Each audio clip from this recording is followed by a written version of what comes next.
It's now time for Talkin' Boxing with Billy C. It began as a podcast, went live on the net, and transformed into a full-blown empire.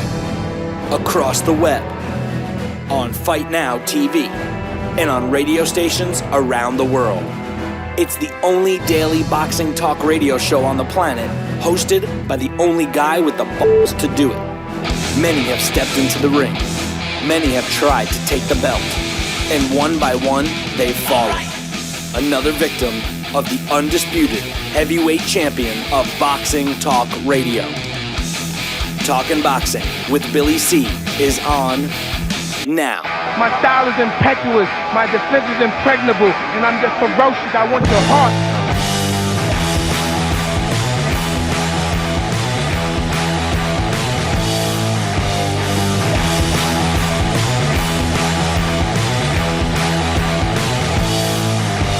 And we're coming to you live from the Billy C Studios in Lake George, New York. I'm Bill Calogero, and it's time for Talking Boxing with Billy C. Good morning, good day, good evening, whenever you listen. Hope you're doing all right. We've got a busy show scheduled for you today. But first, today's show is being brought to you in part by BillyCBoxing.com. Check out BillyCBoxing.com for all your boxing news and information. Also, today's show is being brought to you in part by my book, Tom Molyneux, From Bondage to Baddest Man on the Planet. Get yourself a copy of that right now on Amazon.com or BarnesandNoble.com. And today's show is being brought to us in part by BoxingBrainHealth.com. What is BoxingBrainHealth.com, you ask? Well, it's not really just for boxing. It's for all athletes, and it's for all peoples. Bottom line is, if you want to take care of your brain, you know, feed it the right vitamins and everything you're supposed to do so you can have better memory and more clarity and all that stuff. Check out the website, www.boxingbrainhealth.com, for all the information on that. So check that out. Coming up in a little bit, we got Boxing Hall of Famer Larry Hazzard scheduled to join us. We'll get his thoughts on the Triple G fight from this past weekend. We also have Dax Khan. Is going to be coming by and presenting a case on this whole Pritchard Colon situation. And by the way, according to the medical facility that Pritchard Colon is in, apparently they're waiting for him to come out of his coma. They feel that there's nothing else they can do. So we'll hopefully Dax will give us an update on all that stuff. Coming up in a little bit. I also would like to talk about some other news today, including something I didn't get to yesterday. Round number one, Bob Arum and Top Rank versus Al Haymon. Round one goes to Al Haymon. I'll talk about that a little bit later. A cockamamie bullshit story from the WBA of why they need so many titles. I'll give you that one. And speaking of the WBA, Luis Ortiz, who just won the interim title in the heavyweight division on the undercard of the Triple G, David Lemieux, will be making his first defense in December. Don't think he's going to be holding the title much longer. I'll get to that a little bit later. Manny Pacquiao, still shooting for a rematch with Floyd Mayweather. Still apparently wants to fight Amir Khan, but now there's another name in the mix, and his name is Lucas Matisse.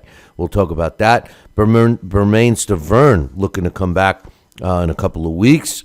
Kelly Pavlik, former middleweight world champion, he's in trouble again. We'll talk about that. The PBC numbers continue to drop. All of that plus a lot more coming up a little bit later on the show. But first, as usual, we will get some emails out of the way. This first one is from my man Jesse. He says, and before I get started, I want to give a shout out. Right now, my chat room system is down. The chat room is up. So if you're watching on a stream or if you're listening on a radio dial right now, come on over to BillyCBoxing.com and check out the chat room. I want to give a shout out to my man Joel. He's home. Everything went well. He had some surgery on his knee. So I saw him in the chat room just before our chat room system crashed. So I wanted to give a shout out to my man Joel. My man Jesse kicks off the emails with, hey, Billy C., what's your thoughts on Chris Arreola versus Travis Kaufman? What's my thoughts? Travis Kaufman's a bum.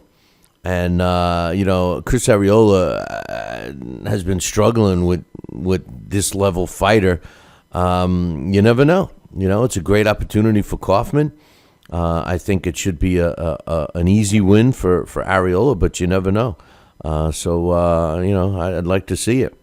He says also, will we see for sure Kovalev versus Ward now that Ward signed a 3-fight deal with HBO?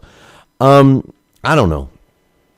I don't know what to think about Andre Ward, to be honest with you. I think Andre Ward is a prima donna. He thinks who he is. As far as I'm concerned, what's he done lately? I think his best part of his career, it could have been while he was sitting around, not fighting. I mean, when I think of Andre Ward, I think of the Super 6. But, that was already 5 years ago. So I don't know.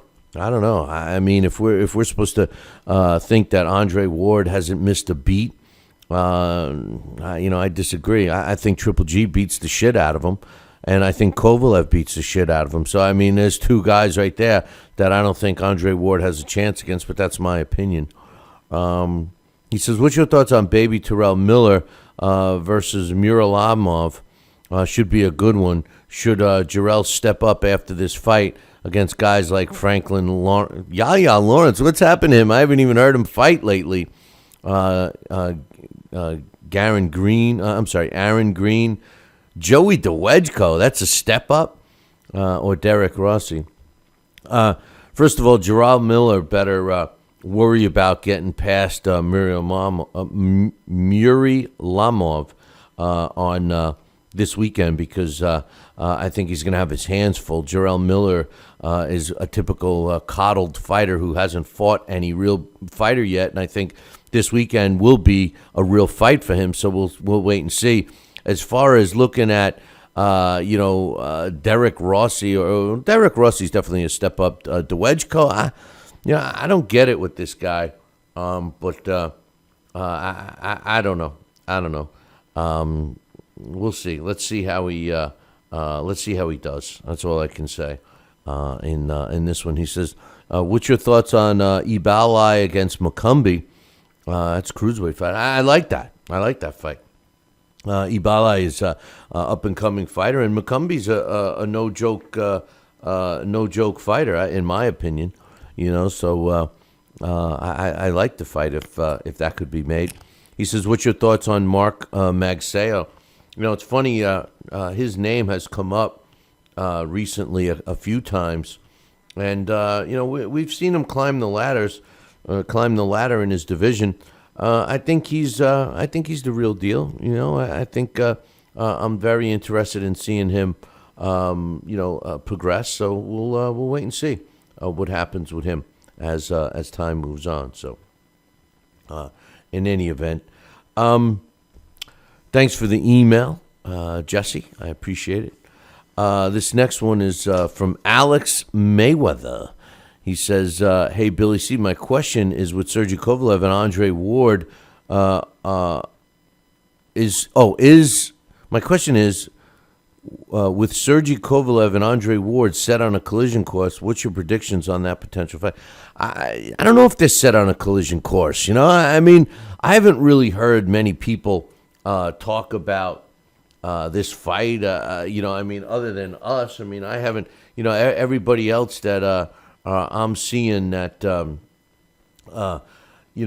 fighting Kovalev doesn't have Andre Ward's name in it. So my thoughts. Personally, I think that I think that Kovalev beats him. I really do. I think Kovalev beats Ward. Ward doesn't have punching power, so he's not going to hurt Kovalev. And as far as boxing his ears off and moving and doing all, I don't think he can. I think Kovalev can cut the ring off well. I think he's big, he's strong. I think he knocks out Andre Ward. I think Andre Ward is a bit overrated lately. Like I said earlier, I haven't seen him.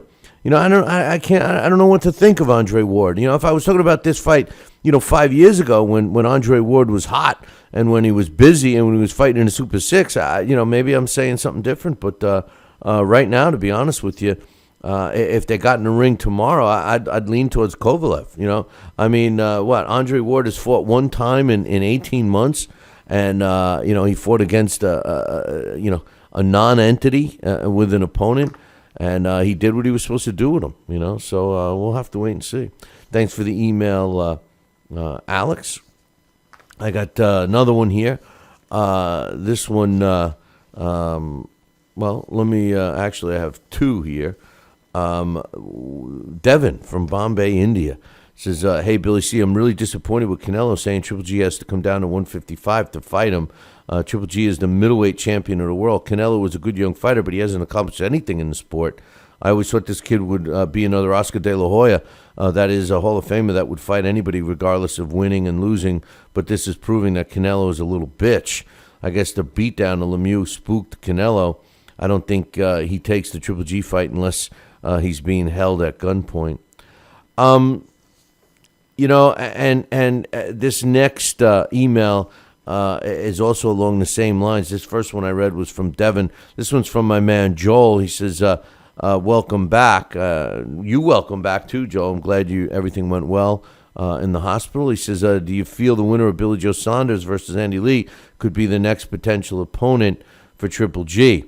I feel somehow Chris Eubank would like to fight the winner, and maybe the winner of that, considering he lost a close fight to Saunders, would be a decent opponent for Triple G. Not a great one, but someone that's TV worthy. What's your thoughts? When I first saw this, I thought it was the same question that my man Devin was posing.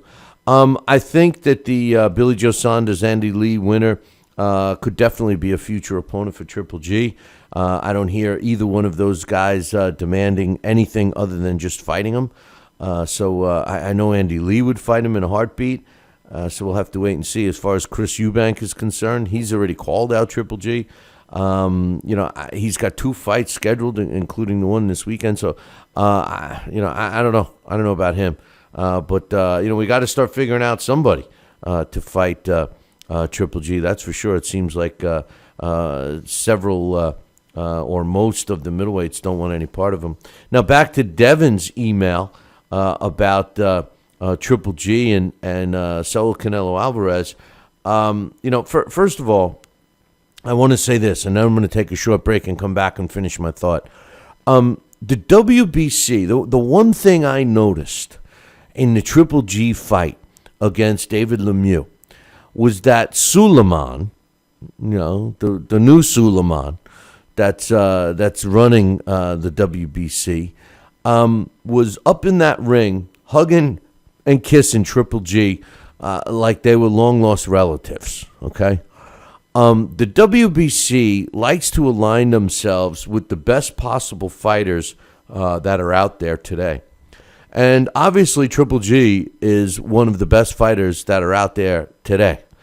And considering that the WBC World Middleweight title holder is Miguel Cotto, and he's fighting Canelo Alvarez, and this is for a middleweight title, and Triple G does have the interim middleweight title belt, what that means is that the WBC has already issued a statement saying that the winner of Miguel Cotto and Saul Canelo Alvarez must fight Triple G. And as a matter of fact, negotiations have to start within, I think, 15 days of their fight in November. So, I mean, if that's not telling you who the WBC wants to align themselves with, I don't know what else is. So hold that thought, and I'll finish it in about 2. The one, the only, Don King. Makes me feel good, Billy, to have you, the #1 show in the country, talking boxing with Billy. So I invite each and every American that's listening to this great show to tune in, because we want you to be there with Billy and me. Hey, fight fans, check out KOFantasyBoxing.com. KO Fantasy Boxing is boxing's only trademarked fantasy game. Check it out, www.KOFantasyBoxing.com. Select your own gym, your own fighters, track them through a season that can last from 3 months to a year, depending upon which league you join. You got to check this out, man. www.kofantasyboxing.com. Join it today. Again, www.kofantasyboxing.com, and tell them Billy C sent ya. The undisputed heavyweight champion of Boxing Talk Radio with no worthy contenders. It's Talking Boxing with Billy C. Check out BillyCBoxing.com now, or feel the wrath of the mighty mustache. Oh, that hurts. Why are you doing that to my face? I hate you. That's BillyCBoxing.com. Consider this your warning. As a young boy, all Billy C dreamed about was one day having his own catchphrase. And we're back. And we're back. One boy, one dream, one day, everyone will say. And we're back. And we're back. And we're back. And we're back. And we're back. And we're back. Catchphrase coming soon to a theater near you.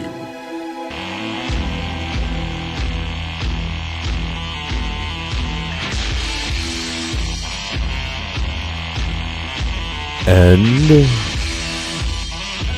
we're back. You're listening to the Talking Boxing with Billy C show. Glad you could join us. Take care of your head, will you? Your brain, man. There's only one patented brain supplement on the market today. And I'm talking about a specific supplement that's geared to help your memory, make you think a little clearer, and just, stay more alert. Listen, find out why it was on Dr. Oz. Find out why everybody's doing it. Find out why I'm enjoying taking it. I take one a day. It's a supplement. I take it in the morning with my coffee, and I've been feeling great. I've been telling you guys for the last 2 weeks. Listen, I'm not just saying it. It works. The stuff works. Check it out, www.boxingbrainhealth.com, and that'll help you be a little more clear with some of your thought process, like sort of what's happening with me. Anyway, we're talking about with Triple G and Canelo, the possibility of a fight.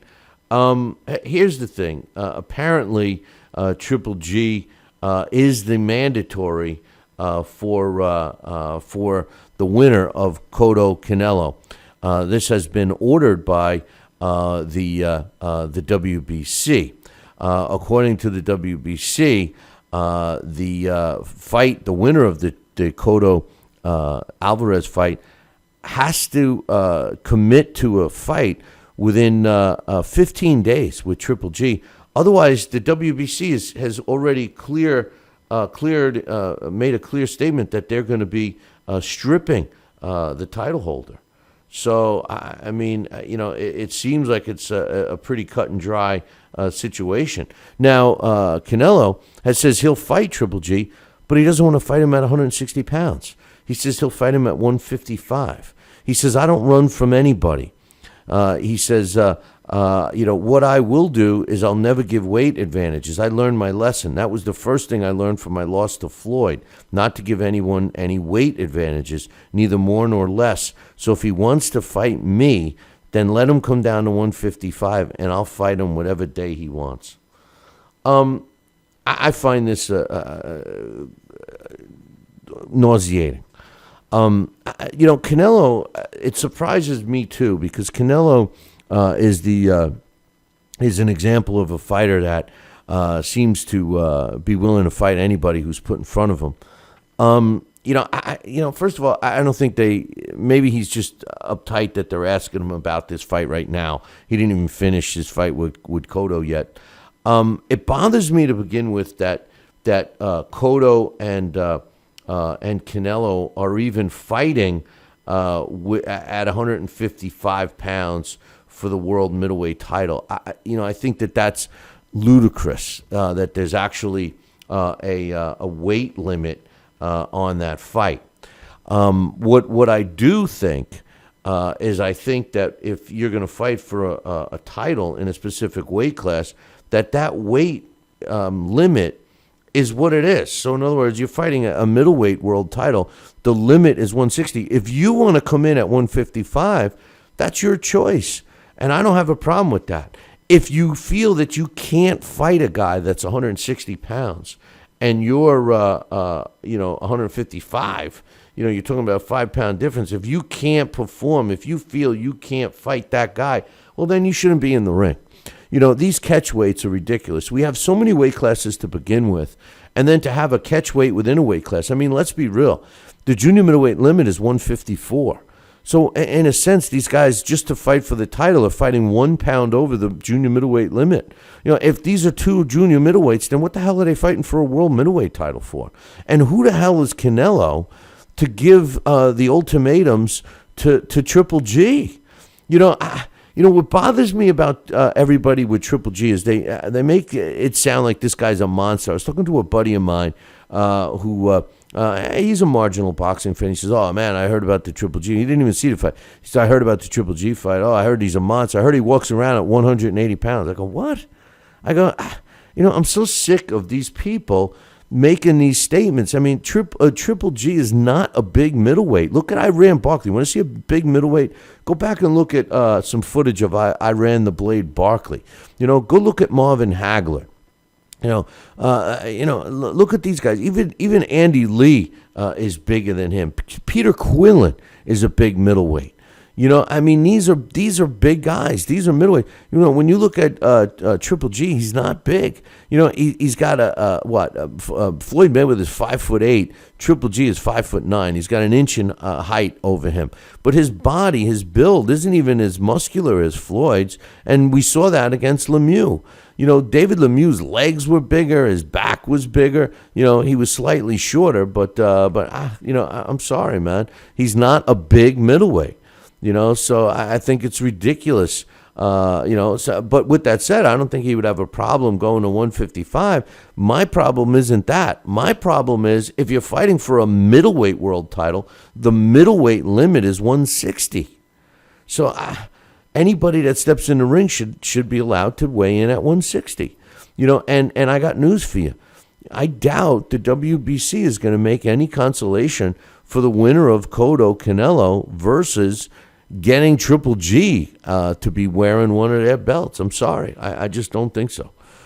So who knows? Who knows what that is? It is what it is. I do think that we need to at least give Canelo the opportunity to fight and win the title from Miguel Cotto before we start criticizing him for not wanting to fight or whatever the case is. So we'll have to wait and see on that one. Round one, Bob Arum versus Al Haymon. First round goes to Al Haymon. Yesterday it was reported that Judge John H. Walter dismissed the antitrust claims, which was one of the core ingredients of the lawsuit between Al Haymon, or I should say between Bob Arum and Top Rank versus Al Haymon. It was made official on Friday. Also, this Judge Walter granted that the co-defendant named in this lawsuit, which is the investment firm that is financing the PBC, Waddell and Reed, they basically removed them and said that they basically don't have, that they shouldn't be involved with this. Now, the lawsuit itself from Top Rank contends that Al Haymon and his PBC series has violated. He basically says that they're monopolizing everything, and he's saying that it's a monopoly. It violates federal antitrust laws as well as the federal Muhammad Ali Reform Act. Now, the judge in this case, Judge John Walter, said that Top Rank failed to prove that this affected them directly. But he is given Top Rank until the end of this month, October 30th, to resubmit how it affected Top Rank directly. Otherwise, this is being tossed out of court. They feel that Top Rank has failed to show that how they have been hurt by these allegations against Al Haymon. I think that Top Rank, and I know that Bob Arum's an attorney and everything else, and I know he's a pretty smart guy, but I think he went the wrong way with this. I know what he was trying to say and everything with the monopoly, and he brought in all the television networks and blah, blah, blah. But I think that the way to go would have been to accuse Al Haymon of violating the Muhammad Ali Act. That is the route I would take and put everything else under that. They did it the other way around. They added the Muhammad Ali Act as some side dish, but the main course was monopolization. And I think that was a mistake. Now, I don't know if they can shift gears or what, but I think that if you could prove that Al Haymon is indeed acting as either a promoter or a manager, and take a look at his contracts and see that the contracts are written in a way where it's not so-called an advisor contract. It's got much more meat and much more power. Then I think you could have a case and then ultimately win. But this approach, I thought, was kind of wrong, and obviously Judge John Walter agreed. So he's got until Bob Arum and Top Rank has till the end of the month to resubmit this or prove how they've been affected or whatever the case is. But round one clearly goes to Mr. Al Haymon and the PBC. Now, keep in mind, Golden Boy is right on deck also. And they have a lawsuit. I don't know what the exact particulars are, but it's a $300 million lawsuit. Bob Arum's was only a measly $100 million. So, one last thing I want to mention before we go to break and get Larry Hazard on the phone. The WBA is defending. Apparently, we're not the only ones that are just sick to our stomachs over the fact that the WBA seems to have, so many belts. It's dizzying. But they tried to. The executive vice president Gilberto Jesus Mendoza tried to explain. He says that the belts, specifically the interim belts, are necessary to defend the small countries from big-time promoters and television networks that are controlling the sport of boxing. The WBA is they claim they're trying to help Latin American boxing through the interim championships. So fighters from countries like Peru, Panama, the Dominican Republic, Costa Rica, Venezuela, Jamaica, and Nicaragua, among others, get an opportunity to fight on the big stage. He says boxing has its stages. We must recognize that we're in a very, very different and difficult time than it was back in the 60s, 70s, and the 80s. We're fighting together to see that no organization or companies wanting to take over boxing appear in the United States and the rest of the world. Listen, he's full of crap. The bottom line is that the WBA makes sanctioning fees on this. And if you don't play by the way they want, they strip you and they sell it to somebody else. So it's a smokescreen. One last thing. I lied. I got one more thing. Speaking of the WBA, since I'm on the topic, their interim heavyweight champion, Luis Ortiz, who won his title this past weekend on the undercard of Triple G, is already making his first defense. Apparently, he's going to be defending his interim heavyweight title in December 19th, up at one of my favorite places, the Turning Stone Resort and Casino in Verona, New York. And he's taking on Bryant Jennings. Bryant Jennings' nickname is Bye-Bye Jennings. I say this, bye-bye WBA interim belt, Luis Ortiz. Never in a million years will Luis Ortiz beat Bryant Jennings. You heard it here first. I'll be back in 2. This is the Talkin' Boxing with Billy C. TV and radio show. Hey, fight fans, check out.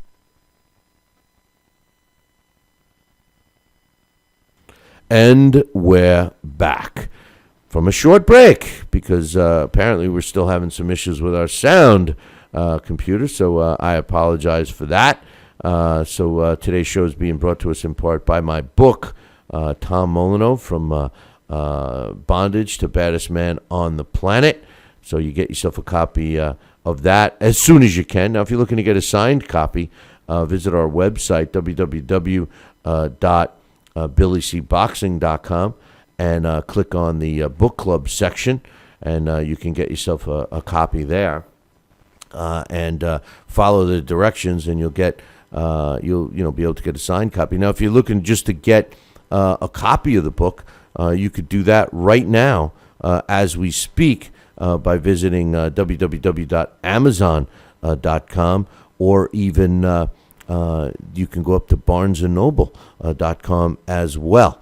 You can get yourself a copy of the books there. So I apologize. We had a little problem with our sound system, but fear not, because the main thing, as we hear the famous Windows little tune there, is my main man, Larry Hazard. He joins us right now. What's up, Larry?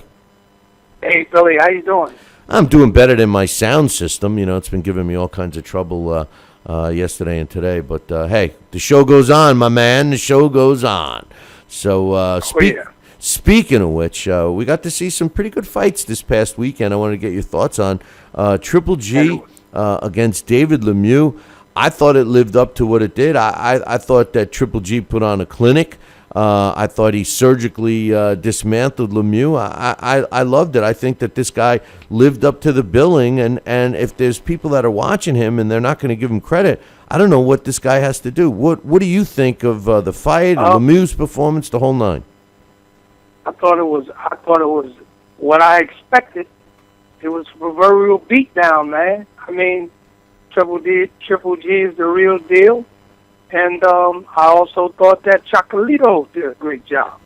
You know, so, hey, all he has to do, Triple G, is keep right on winning.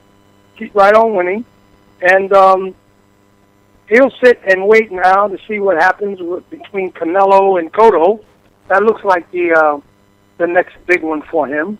You know, that's a must-see, I think, and they got to make that fight. So, like we've been saying all along, you know, it seems like there's this non-acceptance of Triple G, and the great acceptance of fighters who don't perform in the fashion that he does. I mean, it's like everything is turned inside out. But all he has to do is just keep doing what he's doing, and see what he does that makes him such an attraction is that he finishes guys off. You know, he breaks them down and then he finishes them off. That's what we used to seeing in boxing. I was at the Garden. It was a packed house. I mean, it was.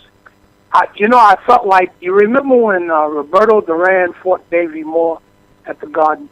Well, it had that type of atmosphere for me. You know, it was a packed house. The crowd was very lively, and the way the fight ended was just beautiful, man. And I love knockouts. I love, dramatic finishes. And, there's nothing else that you can ask of Triple G other than to keep winning and keep knocking these guys off the way that he's doing. Because I do believe that he is the next, the heir apparent in boxing to Floyd Mayweather. I really think so. I think you're right, and I also think that you're 100% right, and I agree with you about his breakdown of David Lemieux. I mean, he methodically broke him down. I think I counted 3 times in the fight that Triple G actually took a step backwards. You know, even when Lemieux was throwing punches, Triple G moves forward, and I think that totally messes up his opponent because they can never seem to get on track. Then when you add in that jab that he uses it when he needs to, and it's so effective. You could tell that it was hurting Lemieux, just a jab. And then you could see after a couple of rounds, Lemieux just anticipating getting rocked. But I thought that really what changed that fight and for all intent purposes, Larry, the fight was over, was the knockdown from the body shot. I thought that was the end of the fight. Oh, man. You know, because he never really recovered from that. And you know, it just seemed like everything after that hurt him. You know, no matter where the punch went, I just don't think he recovered from it. And he wasn't arguing too much about the stoppage until the next day, you know. And well, that's always, you know, that's always. And that's the old Archie Moore saying, kill the body and the head and everything else goes. And that was a typical methodical beatdown, man. I mean, it was just methodical. Little by little, you could see it. And I saw a few instances there where the fight could have been stopped, you know, before, you know, it happened. Yeah, and, you know, I mean, he gave the fans everything they came to see. But I don't know what else you can ask them. Well, just keep right on winning. I think that, you know, and like you're describing the energy, I think he brings that. I was a little surprised to hear some of the preliminary pay-per-view numbers were kind of lower than I thought. I haven't heard anything official yet, but they came in way lower than what I thought, which surprises me. I mean, the Garden was sold out, and he seems to sell out wherever he goes, and people are excited about him. So I don't get it. But I don't. You know, really, somehow I think that there's maybe not intentional. Maybe it's just that the American fight fans, it seems to be an unintentional. I'm going to use that word, unintentional, because I don't really think that it's really prejudicial or anything like that. But there seems to be some type of bias against the foreign fighters who actually seem to be taking over the sport now. You know, the big stars in boxing are these foreign Eastern Bloc guys, you know, the Polish fighters, the guys from Russia. You know, your what, 2 or 3 of your biggest stars in the game. You know, they're not Americans, Native Americans. You know what I mean? Yeah. Well, not Native Americans, but, you know, American fighters. You know. No. And I think that there's a little bit of a bias against these guys that we're just not used to paying, you know, pay-per-view, you know, money to see these guys fight. But I think as time goes on and they begin to, you know, become, you know, more of a name here, that people will begin to see them.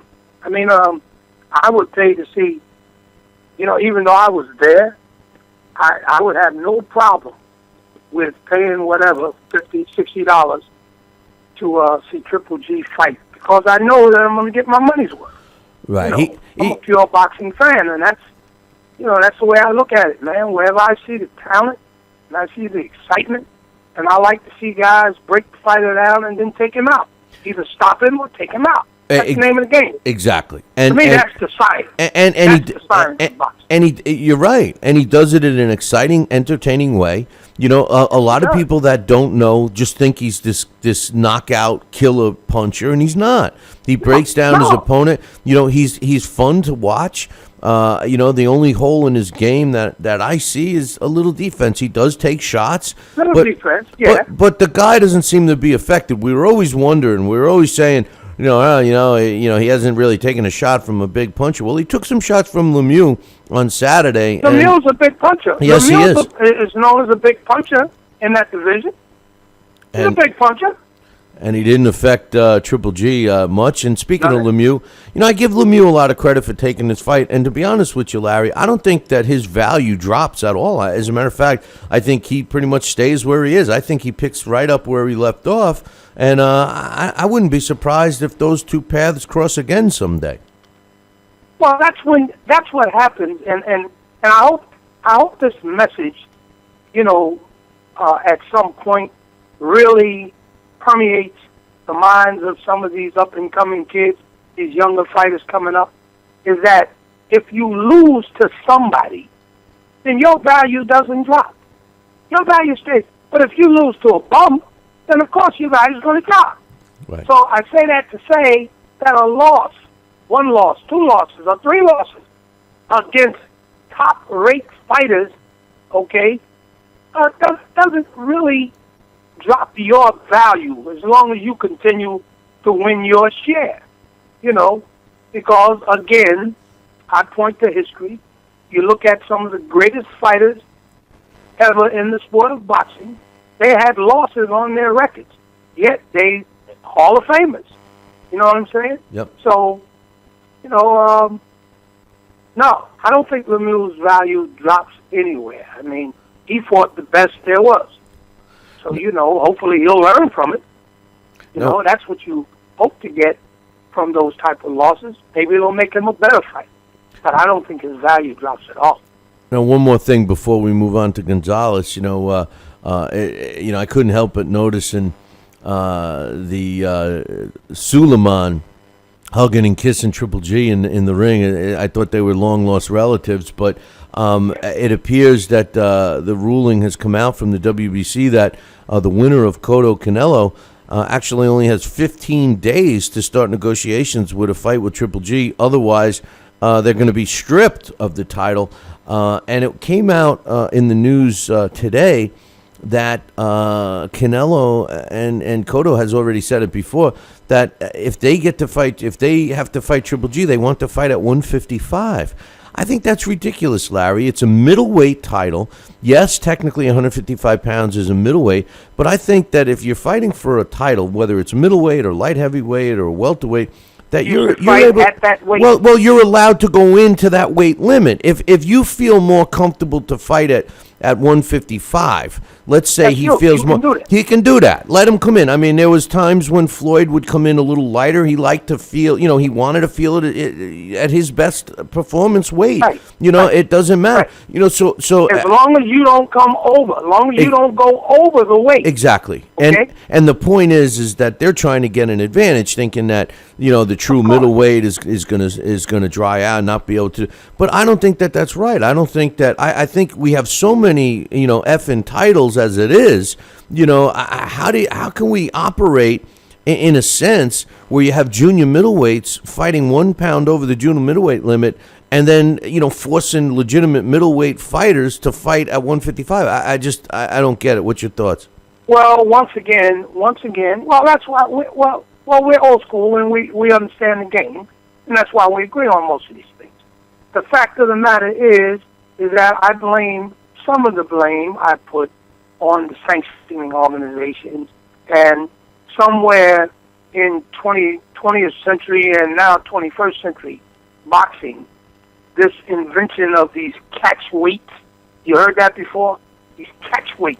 You didn't hear about any catchweights, back in the day when the game was really the game, So I blame a lot of this on that. And, you get this catchweight mentality, and now, you get these fights where guys come in where they know this is a fight that the fans really want to see. So now they come in with their master plans that's going to be to their advantage. If it's going to be a middleweight fight, the middleweight limit is 160 pounds. So it's ludicrous for you now to come in and demand that a natural middleweight fight below middleweight if he doesn't want to. That's your privilege. If you want to come in at 155, 156, 158, as long as you don't go over the weight, So I think it's ridiculous, and I think that this is where the sanctioning organizations should wield some of their power to put a stop to this. Exactly, and I was just going to say, because let's face it, it's not the commission, because the commission is following the rule of the weight division and the rules within the weight division, and technically, the sanctioning body, they're not saying anything either, because 155 is a middleweight. It's the negotiation between the two fighters, and I agree. I think that at this point, a sanctioning body should step in and say, wait a minute, this is for our world middleweight title. We're not going to put a restriction of 6 pounds or whatever, 4 pounds on our fighter, to contend for our belt. You're right. This is when they have to step up and do the right thing instead of just accepting the check, right? And in essence, what Cotto or any other fighter, I don't want to just say Cotto, but because it's rampant, okay? What they're actually doing in this particular case you're demanding that a middleweight fight actually more at junior middleweight. Exactly. Okay, he's not a junior middleweight. Okay, that's what you're demanding. Exactly. So you're changing the whole paradigm here of the weight division. You're fighting for a middleweight title at junior middleweight. That's ridiculous. Hey, listen, Sergio Martinez was legitimately a junior middleweight. When he won the middleweight title, he didn't really put restrictions on the weight class. I mean, it is what it is. And it is what it is. It is. So if you want to come into those waters, then you have to accept what it is. What should be happening is that the legitimate middleweight should be demanding that the other guy. You understand? No. If you want to, you can come up to middleweight and fight. You can come up to 160 pounds, but I'm not coming, I'm not going to come down where it's a disadvantage for me. That's crazy. Yeah, I think that, like I said, based on the bromance that was going on with Suleiman and Triple G, I have a feeling that there's going to be no restrictions on the weight. But the co-main event that night featured Roman Gonzalez and Brian Viloria.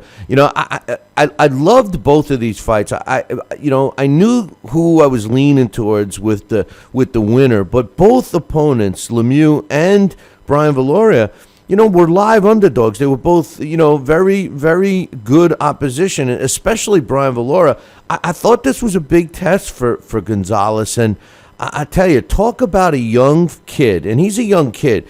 Talk about a young guy that is so calm and cool and collect. I mean, he is. Talk about a blue collar, bring your lunch pail to the. I mean, this guy just does not. I mean, he's take care of business. Does he smile? Have you seen him smile? I mean, he's just such a complete package. And another guy that seemed to be perfect, methodically broke down a multi-division former world champion. What's your thoughts? Yeah, no, I agree, man. That Chocolito, man, he's a real deal. I like him, man.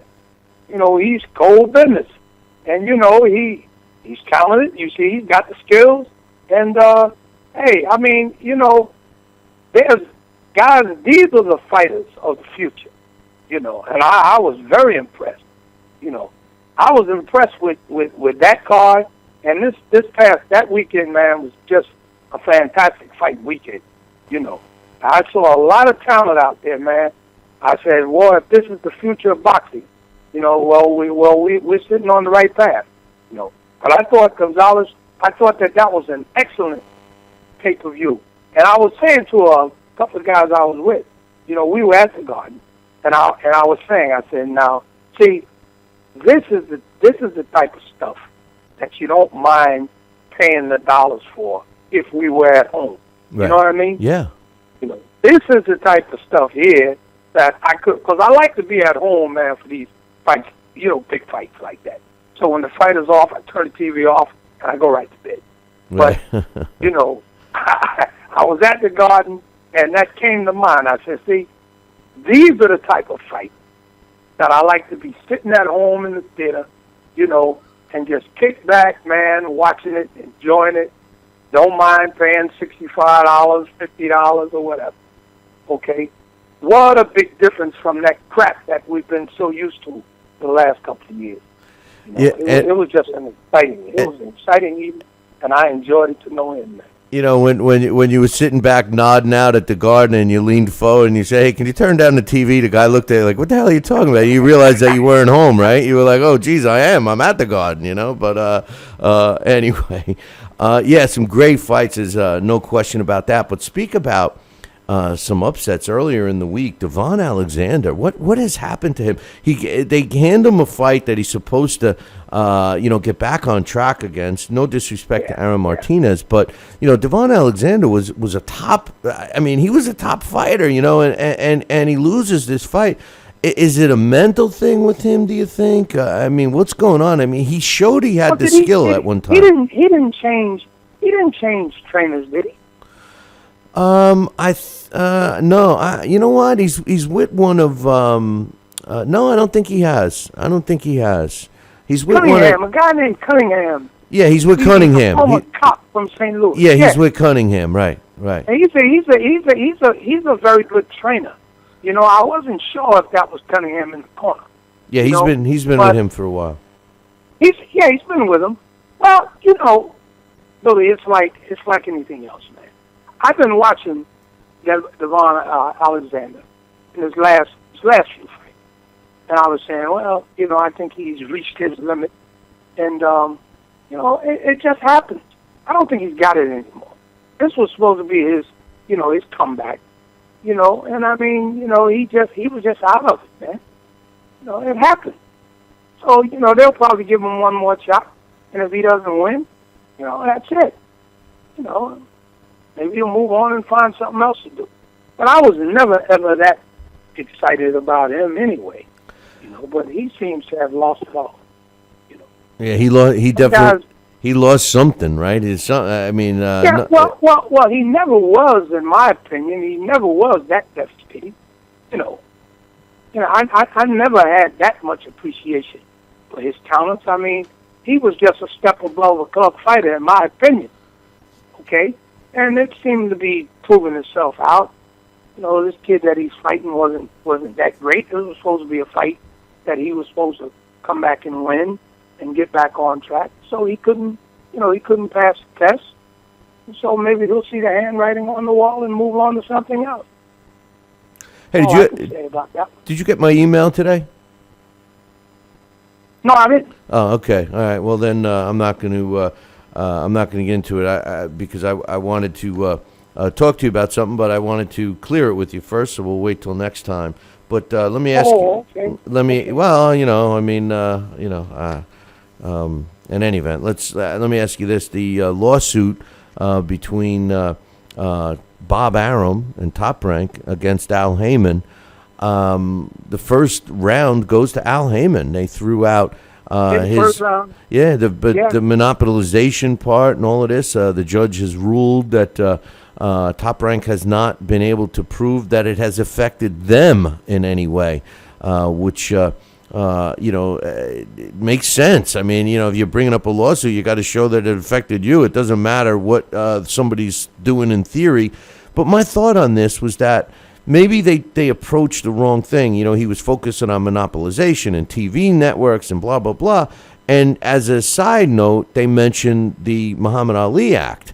And I believe that, in my opinion anyway, Larry, that if you are going to have any kind of a case against Al Haymon, it would be his role. Is he beating the systems by, you know, acting as a promoter or a manager, but not, you know, getting the licenses for that and blah, blah, blah? I think that is the approach. What's your thoughts on that? I mean, the monopolization thing, it might be a lost cause. Well, you know, the Muhammad Ali Act is specifically designed to prevent, in short, and I'm not a lawyer, the double dip, as you might say. You know, you can't be a manager and a promoter. That's basically what it is designed for. And the genesis of that whole law goes way back. You know, we don't need to get into all of that. But unless they can prove that that is the case, then I don't see where it's applicable to the situation. No, that's all I can say about that. I mean, they have to prove the proof. The burden of proof seems to be on those people who are bringing the lawsuit. And round one, they certainly haven't proven, you know, a certain aspect of the suit. So we'll just have to see how the rest of this unfolds. I don't know of any situation yet where a PBC event has taken place. We have had a few PBC events, but they weren't being promoted by Al Haymon. They were being promoted by other people. So, and I haven't seen anything, at least in the promotions that we've had, I haven't seen Al Haymon's name anywhere on anything. So, I mean, I don't know. You know, like I said, I'm not a lawyer. I'm sure these guys are paying big bucks to have their their complaints pursued. So we'll just have to wait and see how it plays out. But I can tell you one thing, I'm certainly enjoying some of these fights that we're seeing. And based on what I saw last week, I certainly hope that it keeps coming for a while, at least until this thing comes to its conclusion. But right now, round one goes to Haymon. That's right. Round one goes to Haymon. Is no doubt about that. Hey, one last thing, Larry. The WBA made a comment today that I found kind of comical, and I just wanted to get your thought. He was defending apparently. I'm not the only one that thinks it's totally ridiculous what the WBA is not even embarrassed about with all their belts that they have in each division. Potentially there could be 5 world champions in each weight division, all claiming to be a world champion between the super championship, the regular championship, the interim championship, the champion in recess, and champion of Muay Thai. Gilberto Jesus Mendoza claims that the reason why they do this is they want to help small countries fight against the big promoters and television networks that they feel control boxing, and they think that the interim type belts is a way to help countries like Peru and Panama, Costa Rica, etc., to stay in the game. He says that the sport is a lot different than it was in the 60s and 70s, and basically we need more belts to help these other fighters. I think it's a smokescreen. I think it's a scam that he even says it. The only person that he's helping is him, their bank account with sanctioning fees. What's your thoughts? Well, again, we're on the same page on most of these subjects. As far as I'm concerned, how are you helping these countries? You're diluting the sport. Right. I don't see how you're helping the country. Your organization is supposed to be designed to help the sport. And when did you become an ambassador to various small countries? I don't understand that. And again, what evidence have they presented to show where they're helping? You're helping the small countries stay in the game when you create all of these interim titles. Well, anybody can fight for those titles. Exactly. So, that's not, that to me, that rationale doesn't hold. How are you helping a small country? Well, when the titles are there up for grabs for anybody. So the only entity that appears to be benefiting, of course, is the sanctioning organization with the sanctioning fees and all of the other stuff. Exactly. And the funny thing is the word interim. Years ago, if an organization gave an interim belt, it was because of a reason. Maybe the champion injured himself, maybe he couldn't fight, maybe whatever. And then that interim champion would basically be the champion until the champion was ready to fight. Then he would fight him, and then you would have the regular champion again, right? There would only be one. You wouldn't have both of them. Well, what's happened is the interim belt is like another belt. They win it. I was getting ready to say, and with your example, with what you're saying, that would be every now and then. Right, every now and then. Now it's... But they actually have a belt interim. Right, and they make defenses of it. That's the thing, So you win an interim belt, and then you defend it a few times, and then you did. How the hell are you? How the heck can you become a champion in recess? I know. I heard that somewhere. You know what? I don't know. Who knows? And they're helping the countries now. They're helping their bank account, because for every one of these fights, they're getting a sanctioning fee. Come on, man. He was better off not saying anything on it. He should have just said, maybe I better just plead the fifth. Hey, before I let you go, you gotta be happy for my Mets, right? You gotta be happy for them Mets, right? Talk about really? Fighters, wow, right? My wife's a Mets fan. Wow, she's happy. I tell you, I'm loving it. I just hope, we talk about performance enhancing drugs all the time, and like I said, I'm a big Mets fan, and I'm just like praying. I'm going, Murphy, please don't have it come out that you were taking something, because I mean, this guy, he's not even a home run hitter. He breaks the Beltran record with 6 home runs, man. I know. Unbelievable. I know. But he's really having, I'd like to negotiate his next contract. And it's up. That's the funny thing. It's up. And they were saying, the Mets are never going to keep him. And I'm saying to myself, well, how could you get rid of him now? I mean, he's put the team on his back, But real fun stuff between boxing and in New York at the Garden and the Mets in the World Series. I mean, it's going to be a good couple of weeks coming up. So anyway, Larry, I appreciate your time and your insight and all that stuff, and I look forward to the next time, my man. Okay, and what I'm going to do, I haven't been into that other website. That's Larry Hazard Sr. I'm so busy. I'm always in my other in my other email. But I'll get that email, Billy, and I'll see what, and I'll get back to you. Yeah, sounds good, my man. Okay? I'll talk to you soon. Okay, Billy. All right. That's my man, Larry Hazard. He's the New Jersey boxing commissioner and also a boxing Hall of Famer, giving us his thoughts. And like usual, he's on the same page as me. Triple G, he's the next guy, man. People just got to start giving him credit. Hey, listen, I'm going to take a short break. When I come back, we're scheduled to have Dax Khan, and he's going to present his case for this whole Pritchard Colon situation. And it's a doozy. All of that's coming up in about 2. Well, I guess it's going to come up sooner than that, because we're still having some issues with the sound machine. Imagine that. Imagine still having some problems with that. Looks like we're going to have a hardware swap out soon, but there is no commercial. How about that? No commercial right now. So we'll wait for my man Dax to give us a shout. He's used to hearing the commercial to time him. But today's show is being brought to us in part by BoxingBrainHealth.com. Treat your brain. That's right. Check out what I'm talking about. Visit BoxingBrainHealth.com for all the information about that.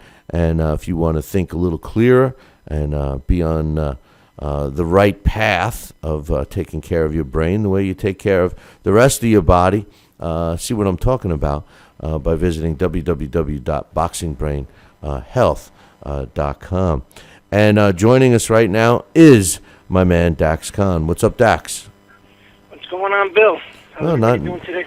Not too good if you're a sound system for me, but a lot of stuff has been going on, and I know you and I have spoke several times about this whole Pritchard Colon situation, and you're pretty uptight about it. You've spent several days on this whole topic from the time the fight took place. And you've talked to me a bunch of times on it, and it's a serious situation, and I know it means a lot to you. So I wanted to give you a platform to tell us all about what's going on. The last thing that I had heard that basically the medical staff has said, good luck. He's, it's up to his body now whether he's going to recover or not. What's going on with this situation?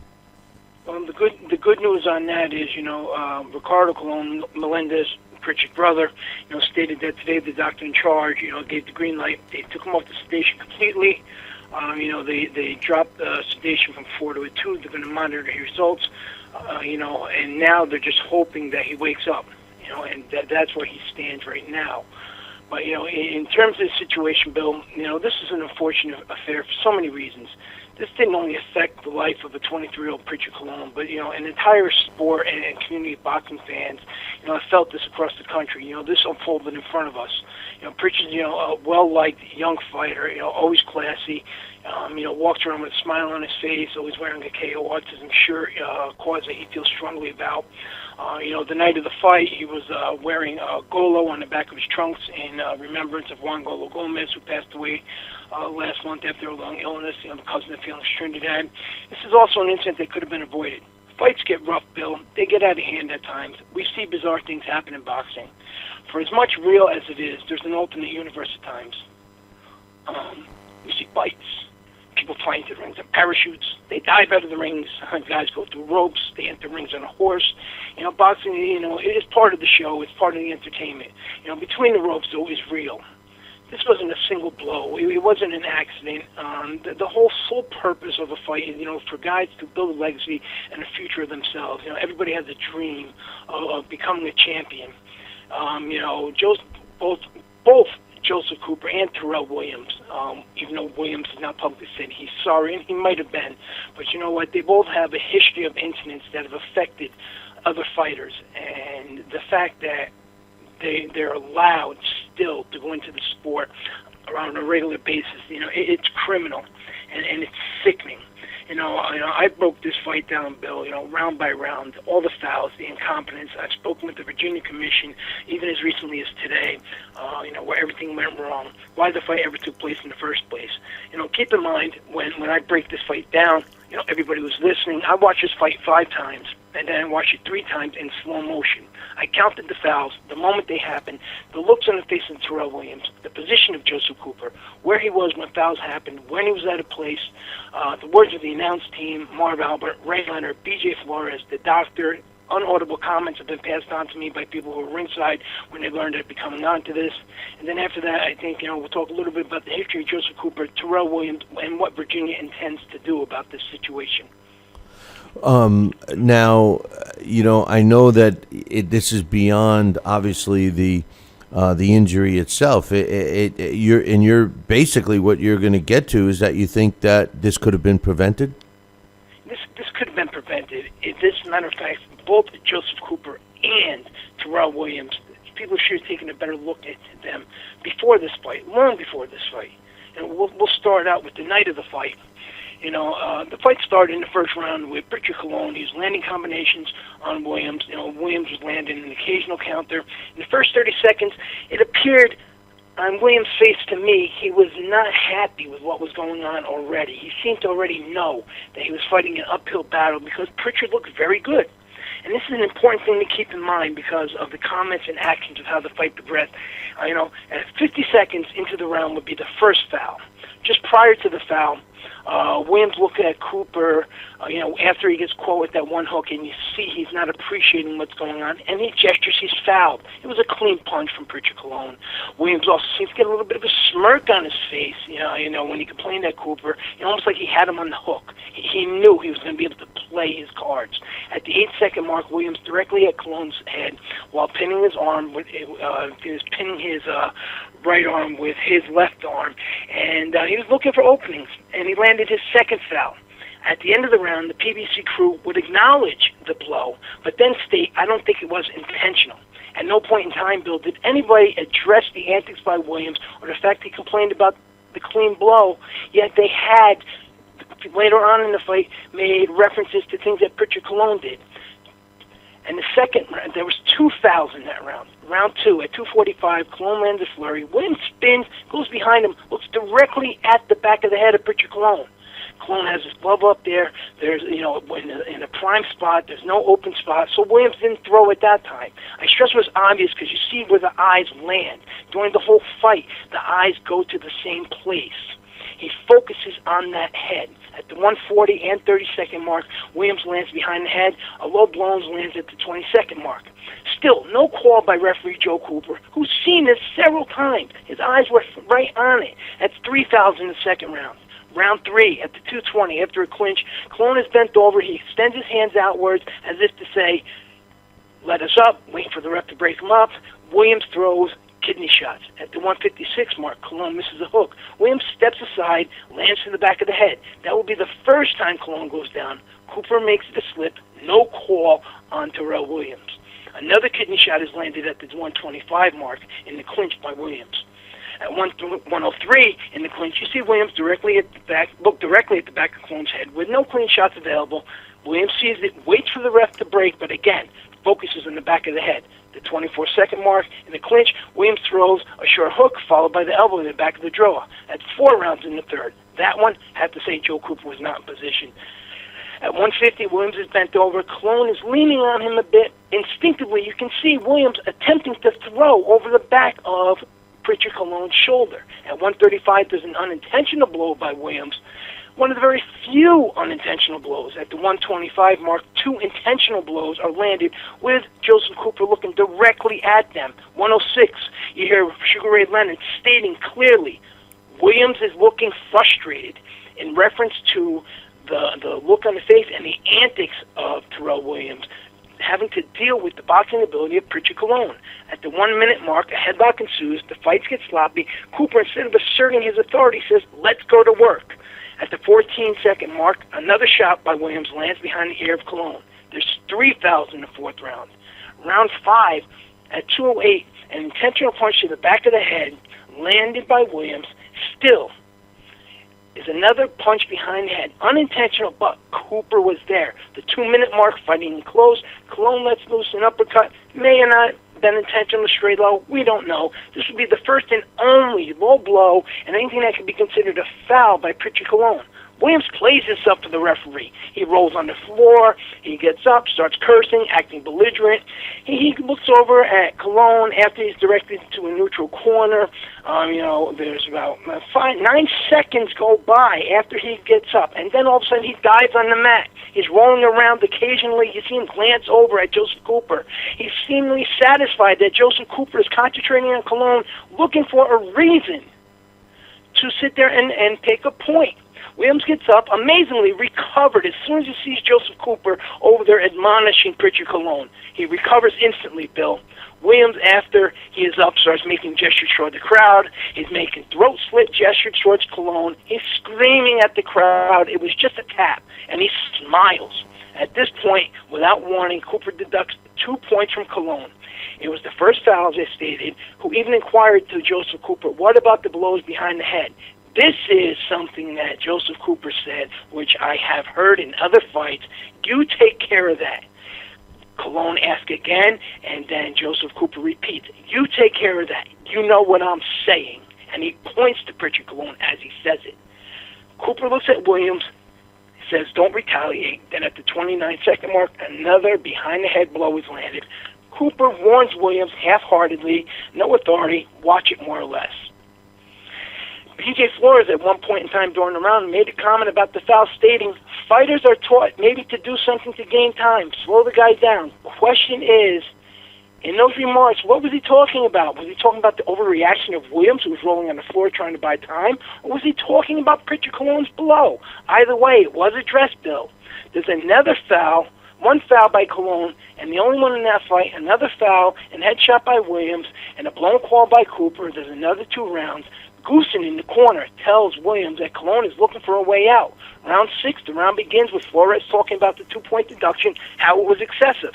The Amir Khan and Lamont Peterson fight is referenced to by Marv Albert, and the history of Joseph Cooper's unfair calls. The 238 mark, Williams pulls the back of the head of Colon down as he's uppercutting. At 232, Cooper tells both fighters he's going to disqualify him, but then again, he does nothing about it in terms of Williams.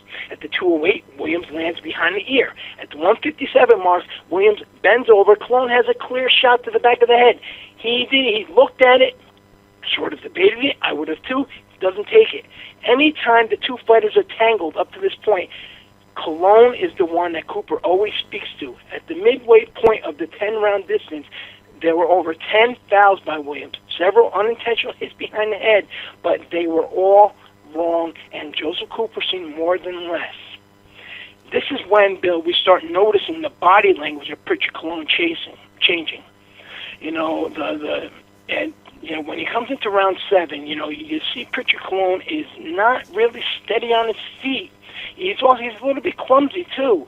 He actually trips over his own feet at one point in time and almost goes into the corner. At the 53-second mark, a blow lands behind the ear of Colon. At the 34-second mark, a shot behind the head drops Colon. There was an uppercut first. Williams steps to the side, looks at the back of Colon's head. Colon was slightly bent over. Then Williams lets loose a punch that drops Colon. He had to step around. There's no way you're going to land a headbutt and land an uppercut and then accidentally get behind the head. He stepped. Colon was leaning forward.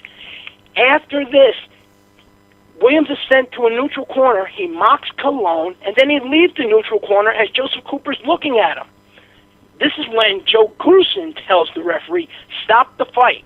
After the low blow and the fifth from Colon, when the Goosen was telling Williams he wanted to weigh out, even at this point in time, makes you wonder, Bill, Goosen even knows there's something going on.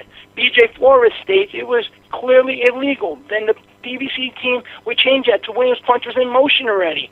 The blow behind the head, was just, there was no way to justify it. Ray Leonard, during the 5-minute timeout for that blow behind the head, starts stating Colon seems on Williams in terms of wanting to continue. He's questioning his desire. Williams is screaming towards the crowd, I tapped him. He's laughing at his handiwork. The ringside physician examines Colon briefly. Colon states, I am dizzy, but wanted to continue. There's 2 fouls that round, clear fouls. Round 8, as that enters, Farhood has it 66-64 in favor of Williams, meaning that 2-point deduction is the only thing that has him up in that fight. Then at 107 of the round, a hook followed by the elbow lands to the jaw. Joe Cooper is again at a position. The 55-second mark, a clinch happens, a headbutt, then a push from the under part of Williams' glove directly to the face Colon, and then there's an elbow mix in. And then at 29-second, there's a shot behind the ear. The 10-second mark, there's a shot behind the head. Finally, Joseph Cooper decides to deduct 1 point. At the round's end, Goosen praises Williams in the corner. He's proud. He's beaming. If he was a cat, Bill, he'd have licked himself. I promise you. 5 fouls that round. Round 9. At the 2:40 mark, Williams is behind Colon, looking to hit the head again until he looks right at Joseph Cooper, who for once is looking right at him. At the 2:28 mark, a hook with an elbow to the side of the head lands. At the 2:13 mark, another push to the face. Cooper says something to Colon. Nothing again assertive. Nothing again to Williams. At the 1:49 mark, an elbow behind the jaw. At the 53-second mark, behind the head. At the 39-second mark, an elbow to the jaw in the clinch. At the 35-second mark, a push. While he's holding Pritchard Colon, he's going forward. He pushes him down into the ropes. It's called official. Even the PBC team questioned the call. At the 13-second mark, Williams has a clear view of the back of the head. He pauses. Then he hits Pritchard Colon behind the head. Colon goes down, and once again, Joseph Cooper calls it. 7 fouls in the 9th round. After the 9th ends, PBC calls it official, stating the foul behind the head was clear. No mention of where it lands. They just continue to talk about the fact that that was a genuine knockdown, trying to alleviate what happened by saying the first knockdown into the ropes, you couldn't really call that official. This was definitely official. Sure, he was down, but that was not a legal knockdown. The round ends. Colon's corner's in chaos. They're cutting off the gloves. No one's concerned about what happens. No one is talking about the fouls. They're only concerned that Colon's corner is cutting the gloves off a round early. Cooper informs the corner what round it is. He encourages them even to put the gloves back on. They start putting the gloves back on. The guy is looking for a way out. Remember when you said that, Ray Leonard? If a guy's looking for a way out, he's not trying to put the gloves back on after they take it off. The commission informs the ref to call the DQ. There's a total of 30 fouls by Williams with 1 point deducted. Pritchard Colon, he hits one low, he gets 2 points deducted. Pritchard Colon is the one that collapses in the dressing room. Pritchard Colon is the one that underwent emergency surgery. Williams brags. Williams is in interviews talking about, I did what I had to do. On videos, interviews, in print, on videos across YouTube, he was proud of himself. Joe Goosen holds him up, parades him around the ring. The PBC talks about how it was a great win for him. And who now, Bill, who now is standing up and saying anything for Pritchard Colon other than his family and friends? Where's the PBC and where is everybody else right now screaming out justice for Pritchard Colon? Ban Joseph Cooper, ban Terrell Williams for life. Dax, I got a couple questions for you. Here's the thing I want to know, first of all.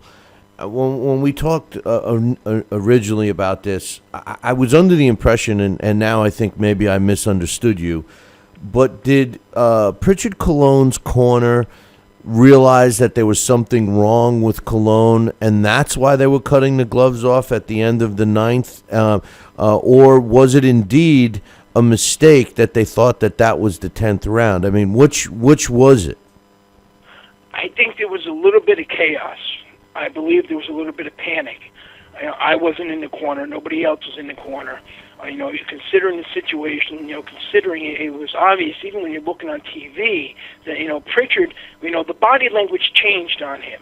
And in a second, I'm going to tell you about somebody else that's happened with that also Terrell Williams fought. The body language on Pritchard changed. Pritchard, he was fighting back. He was doing his best, but he wasn't as crisp as he was. I don't know if the corner thought that the fight was over. I don't know if they were just saying, you know what, we got to get out of here. But point of the matter is, when you look at that fight, even Joe Goosen saying stop the fight, whether or not he's hoping that his man is just getting an easy win and they don't have to go any further. The doctor said he's dizzy, so I'm guessing, and I can only assume until I speak to somebody further from Pritchard Colon's corner and his family, I can only assume at this point in time, considering they were there when the doctor spoke, look at how many blows that he received. That was probably the last thing on their mind, whether it was the 9th round, it was going to the 10th round. All that part is very confusing, but that doesn't change what happened, unfortunately. Now, this fight was in West Virginia or Virginia? Virginia. All right. So this doctor was a Virginian doctor. And, from what we learn, especially today in professional sports, not just boxing, but all professional sports, that concussion is the most serious thing. And that's what they're trying to protect. Larry Hazard tells his referees it's better to stop a fight sooner than later. And the whole thing is to protect fighters.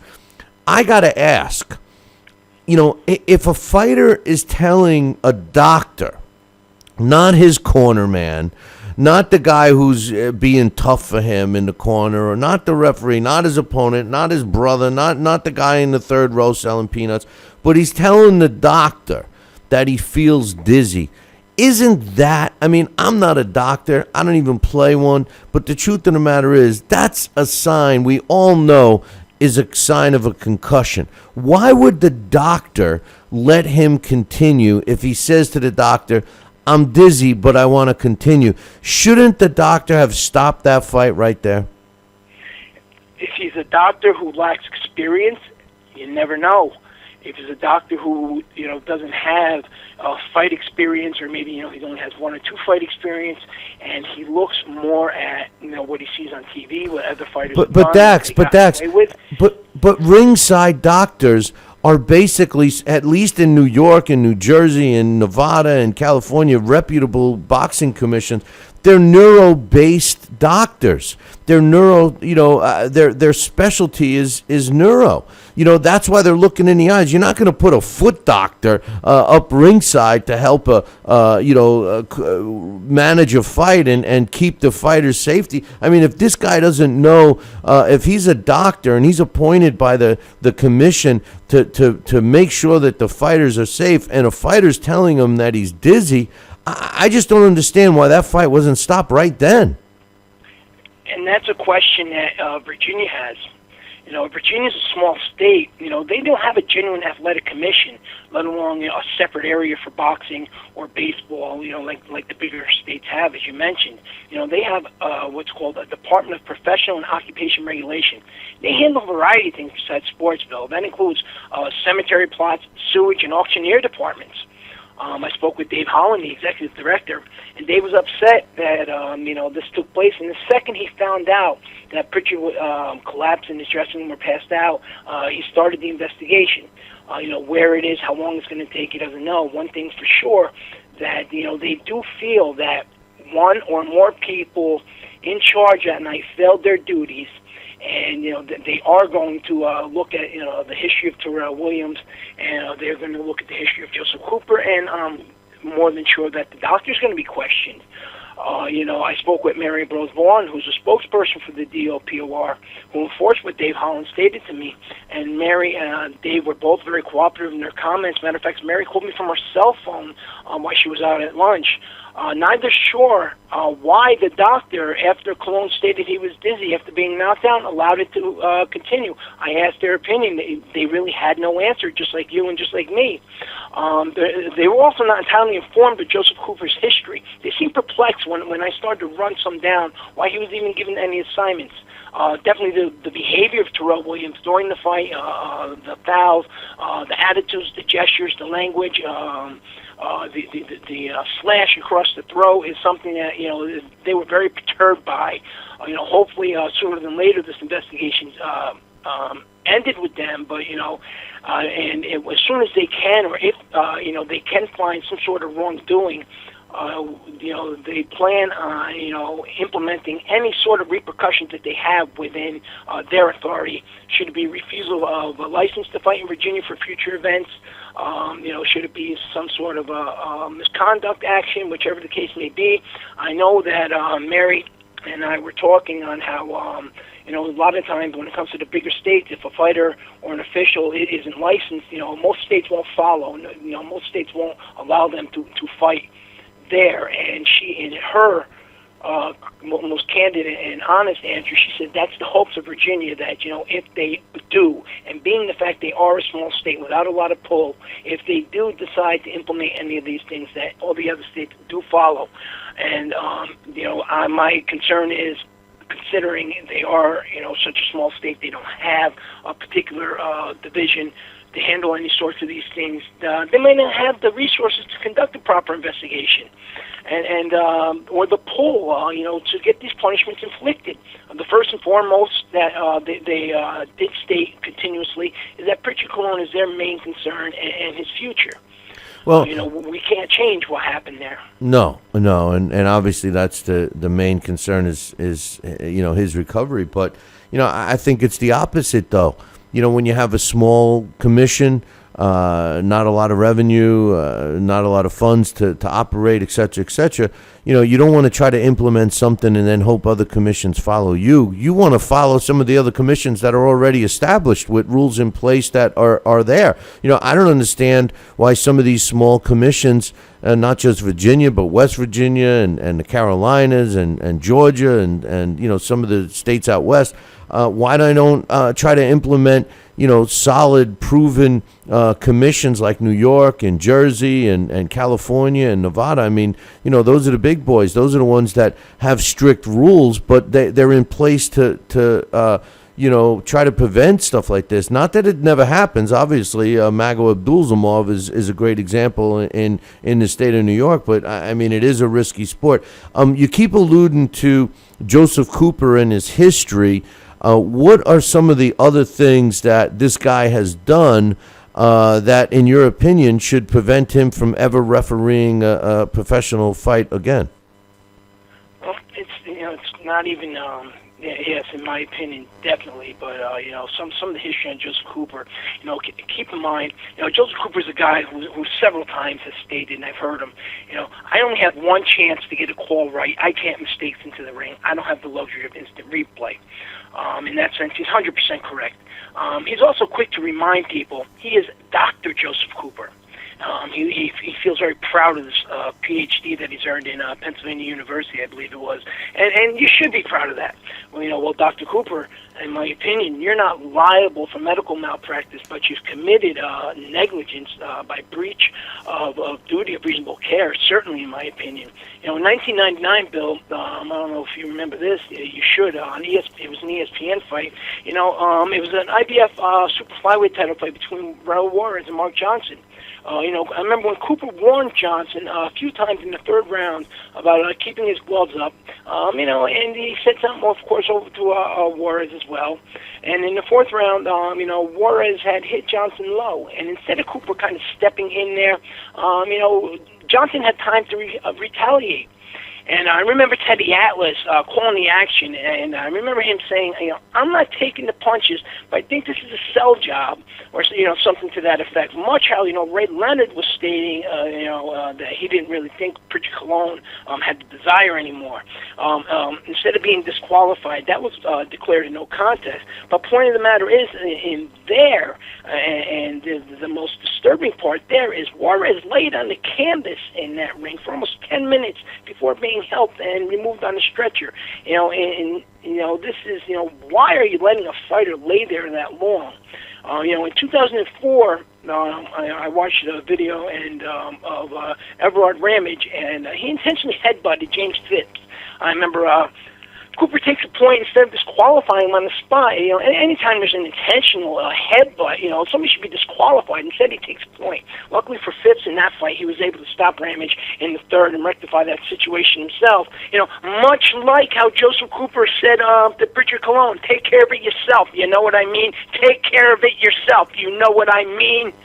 You know, in 2009 in the Cristobal Cruz versus Jorge Solis fight, you know, he deducts a point from Cruz in round 3 for a headbutt. He deducts another one for rough tactics, and then Jorge Solis gets 2 at a time for intentional low blows in 2 separate rounds. Why was there no disqualification for either one there? He had plenty of reason to do it for either one of those fighters, especially when you're doing 2 points at a time. You know, butts and roughhouse tactics and pushing and elbows to the face are far more damaging than low blows when it comes to the long-term effect. And I don't think this man seems to get it. I remember in I think it was September of that year, in Jimmy Lang versus Jonathan Reed. He was holding, he was deducting points of the fighters for holding. He was all over Jonathan Reed during that fight for everything, you know. And, you know, gee, where's Jimmy Lang from? Jimmy Lang is from Virginia. Jonathan Reed, further down south. In October of 2010, when Thomas Snow and Jason Rory fought, Rory keeps getting deducted points for holding and headbutting. You know, Snow was never deducted any points for any of his for any of his antics. Once again, Thomas Snow is from the D.C. area where Joseph Cooper officiates a lot of bouts. Rory from North Carolina. In June of 2011, Andrew Farmer and Andre Baker fought. Baker suffered a shoulder injury in that. You know, Farmer's from Virginia, Baker's from North Carolina. This is not to say that Joseph Cooper had anything to do with that. Injuries do happen, but, you know, he just happens to be the ref. In September of 2011, Jimmy Lang and knocks out Raul Munoz in the 6th round. Munoz loses a point for he lost his mouthpiece in the 4th round. You know, and he gets a point taken from it. Once again, no warnings for it. Just gets the point taken away. Munoz is from Kansas. Once again, Jimmy Lang's from Virginia. In December of 2011, we all remember the Lamont Peterson and Amir Khan fight. Lamont Peterson from Washington, D.C., where Cooper officiates a lot, if not most of his bouts. They referenced this on BBC several times. Marv Albert did, you know, on how that fight cost Amir Khan the win. You know, Khan was deducted the points, and I think it was for pushing in the 7th, another one in the 12th. You know, the scores in that fight, I think, were 115, 110, and then 112, 113 twice. You know, and that's, again, you know, that cost Amir Khan the win with those 2 points. In 2013, there was an injury in another one of his fights between Jamil Mansour and Gilbert Jacobs. I think Jacobs hurt his hand. And then, of course, we had this fight with Terrell Williams and Pritchard Colon, which, you know, we've gone over. This isn't a guy who has hundreds and hundreds of fights under him. He's got less than 100 fights that he's officiated. His biggest fight that he's handled, his 2 biggest fights that he handled was the Amir Khan and was the one with Mark Johnson, and he blew him nationally on TV, and everybody's seen it. This isn't I heard this, or you see this, or I passed it on. These are available for people to see, Bill. You know, one last question I have on this, and is this. From your discussions with the people from the Virginia Commission, or whatever they call it there, are they planning on reviewing or any type of reprimand for Joseph Cooper, or are they totally, you know, sidestepping that he did anything wrong? They're looking at everybody. You know, as I might not have stated, but I believe I stated before, that they're bothered. You know, they kind of did not get, you know, the full background on Joseph Cooper, you know, being that they are so small that, you know, they don't have the resources to do these background checks. You know, most importantly, when you look at these 2 fighters, Bill, you know, Terrell Williams has a history of this. A history. He didn't have a lot of fights, and he has a history. In 2011, when he fought Andre Ewell at the Hollywood Park Casino in Inglewood, 9 blows behind the head. 9 of them. The crowd was calling him dirty. They were screaming at him. 9 blows behind the head. I can get people to still shots when he fought Marquise Jackson. In round one at the 240, the 54, the 46, the 41, the 216, the 12 mark, the 145 mark. He hits Jackson in the back of the head, the 225 mark. He lands with a kidney shot. He does the same thing he did with Pritchard Colon. His eyes focused on it every single time. Why? There was another fight there. Wayne Hedgepath, when Marcus Jackson was down on the floor, he's crawling on his hands and knees, and Wayne Hedgepath allows him to get back up. Between rounds, Jackson exhibited a lot of the same behaviors after that knockdown that Pritchard Colon did, where he seemed dizzy, out of breath for no reason, and this, and again, he did this. This is a guy right here, Bill, that even though Marquis Jackson is an opponent, this is a guy that before fighting Marcus Jackson, the only time he was ever stopped was by the Cuban amateur star Yordenis Ugas. Now Tony Harrison, Dusty Hernandez Harrison, we know Tony Harrison is a monster puncher, much bigger than Terrell Williams. He wasn't able to stop him. What are the odds that Terrell Williams is just landing these blows again and again and again, and nothing is being done about this? And he openly states several interviews for several different outlets, by any means necessary. There's a bigger problem here, Bill. The big problem now is the future. Terrell Williams is a marked fighter. There's fighters out there who are going to look at him. They know what he did. No fighter is going to sit there and give any pull. No fighter is going to take that risk of allowing this guy to hit him in the back of the head. And there's a lot of outrage by a lot of fighters. And then on the other hand too, a lot of people just. A lot of commissions, a lot of promoters, networks. They all need to worry about what's going to happen if they put this guy in their card. There's no place in boxing for somebody like Terrell Williams. There's nobody in boxing for place for boxing for somebody like Joseph Cooper. One's going to end up, costing somebody, a big money fight, and Joseph Cooper actually already has. The other one's going to end up costing somebody their life, and hopefully, this isn't that time and situation. Joseph Cooper is the worst kind of referee because he's the worst kind of employee. Anybody who does something for a fee, Bill, is an employee. Joseph Cooper is paid for his services. He just shows up for that paycheck. He doesn't do what he's supposed to do. When is he going to do what he's supposed to do? When's somebody going to make Joseph Cooper do what he's supposed to do? When's Joseph Cooper going to get fired? We can't have this in the sport anymore. Well, you did a great job on this, Dax. Before I let you go, what's the story with Pritchard Colon? I know you've been in touch with the family. Do they have no clue of the potential recovery? Is he going to recover? Do they feel that it looks good for him? I mean, what's the status with him right now? I've stated earlier that I know that I had read an update from Ricardo a little while ago, and he said, today the doctor in charge of Pritchard gave the green light to the nurses to take him off the sedation, meaning that they don't have him on that constant drip to keep him in that deep induced coma. The doctor he has communicated with Columbus. They reported they have done everything possible for Pritchard. And the only thing to do is wait until he wakes up. There's nothing more that you can do now. Is just see what happens when he wakes up. You can't predict what happens in a situation like this. All you can do is pray. There's a lot of gyms, businesses, parks, the charity groups across the country that have had over the last 3 or 4 days. They've had prayer sessions where everybody sat around and they've said words in a group praying for the recovery of Pritchard Colon. This is a good kid. Everybody wants to see him recover. Obviously his boxing career is over. Right now it's just important that he wakes up and he has all the faculties about him. At 23 years old, there's a long life after boxing. Across social media right now, the only thing anybody's saying, they got a chant. It's a wake up, Pappy, one more round chant. He's got one more round, Bill. Well, I tell you what, Dax, great job, and I hope you keep us posted as soon as you hear something. You can give us an update tomorrow, I guess, when we come on. Hopefully this kid will snap out of it, and then we can move forward from there, man. But great job. I know you've been. That's all we can do, Bill, is just hope, and that the powers that be, somebody follows through with this. Not because of ratings, not because of public outcry, what people are saying, not because of what's trending on Twitter or Facebook, just because what happened. It was wrong. Let's not have it happen to somebody else again. We've seen it too many times in the past several years. Neglecting the sport is not something we can have.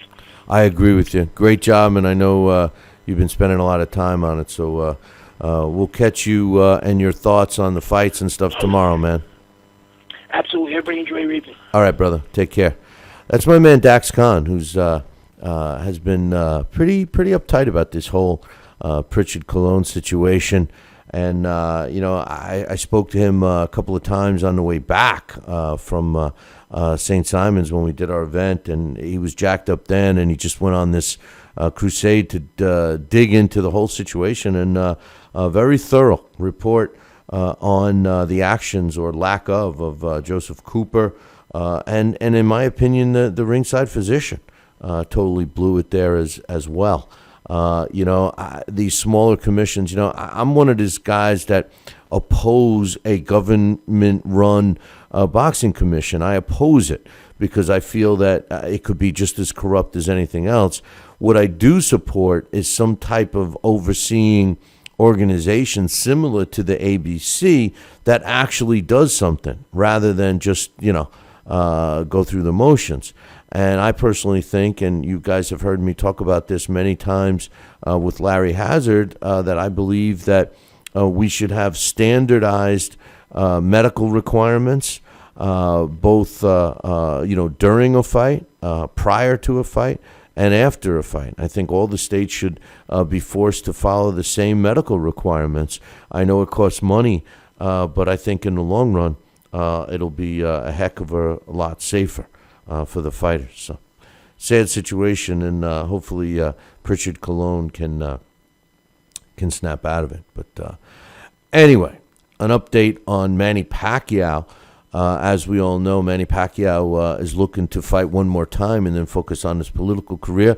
His first choice, of course, is a rematch with Floyd Mayweather. There was some talk that he would fight Amir Khan. Amir Khan said a couple weeks ago that the talks are off, but he said recently, earlier in the week, that the talks are back on. We've heard rumors that there are discussions going on between Pacquiao and Mayweather. No confirmation from Mayweather's side, but a lot of talk that the talks are happening on the Pacquiao side. Well, it was released today that, according to Oscar De La Hoya, that he's in negotiation with Lucas Matisse to possibly be Manny Pacquiao's final fight, which is going to take place early next year. My thoughts on that is that Matisse just is coming off a loss. I mean, I like the Matisse-Pacquiao fight, but, that's what the naysayers are going to say. Hey, Manny Pacquiao's coming off a loss too. This is his last fight, so you put him in with Matisse. I personally would like to see him get in there with Amir Khan or even the rematch with Floyd. Either way, I want a substantial fight for him if it's truly going to be his last fight. Not that I don't like a Matisse fight, especially since they're both coming off of a loss. So we'll have to wait and see on that. I had mentioned, I believe, earlier that Bermane Stavern is coming back to the ring on November 14th. He's going to be on the undercard of the Gary Russell Jr. against Oscar Escandon fight, and it's slated for him to take on Derek Rossi, which is a tough fight. Derek Rossi's a tough out, but I guess we'll get to see where Bermane Stavern is at this point. Kelly Pavlik, former middleweight world champion, he's in trouble again. A 41-year-old man has filed a complaint on October 14th, and it's being investigated by the Maine County Sheriff's Department. Apparently, the 41-year-old guy who's making the allegations said that he was at Kelly Pavlik's house on August 9th, and he was hired to dig a pond. And he was digging this pond, and he had his own girlfriend with him, the 41-year-old. And Pavlik was there, of course, it was his house, with 4 other people. So there's 6 people total. And apparently the accuser said he went into the lake that he was digging to see where the depth was, and realized that a gun was being fired at him. And when he turned around, he saw Kelly Pavlik holding a 22, they're calling it a 22 caliber pellet gun.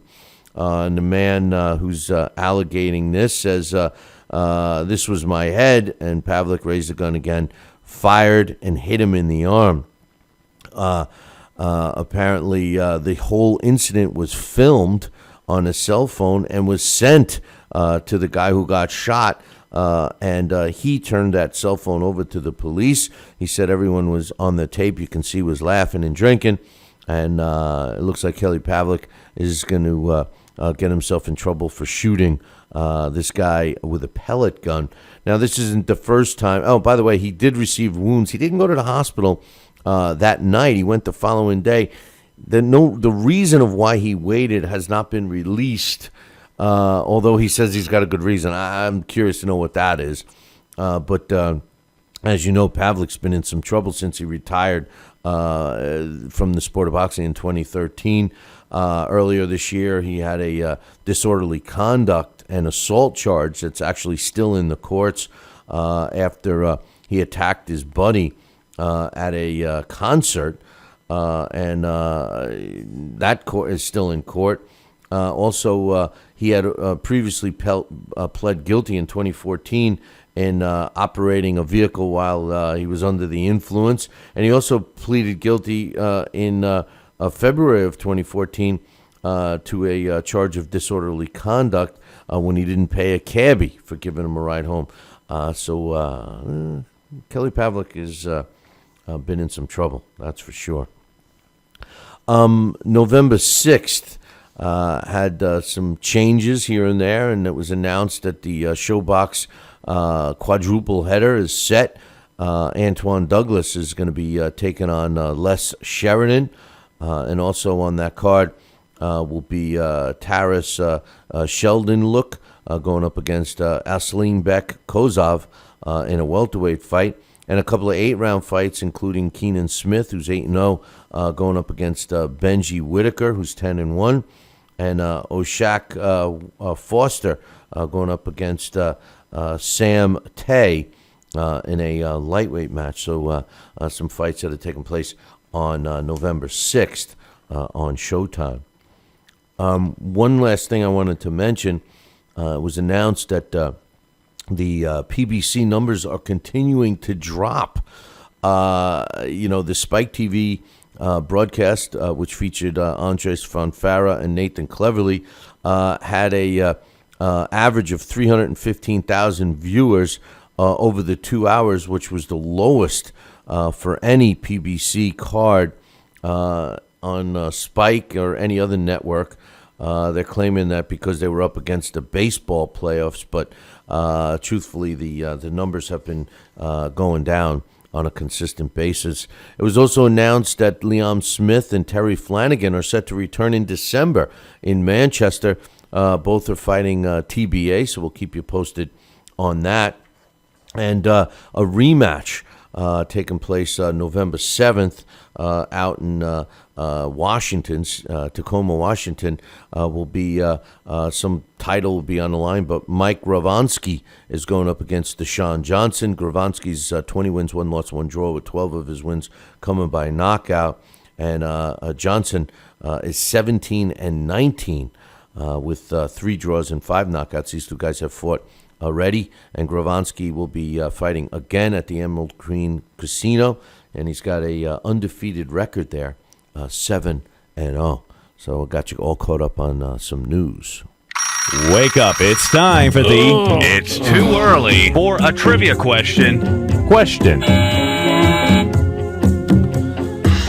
All right, today's It's Too Early for a Trivia Question is being brought to us by Boxing Brain Health. Now, this isn't just for boxers. It's not just for athletes. It's for everybody. If you know someone that even is getting a little older and starting to be a little forgetful and stuff, you got to check this stuff out. You know, it's the only patented brain supplement on the market today. It's getting great reviews.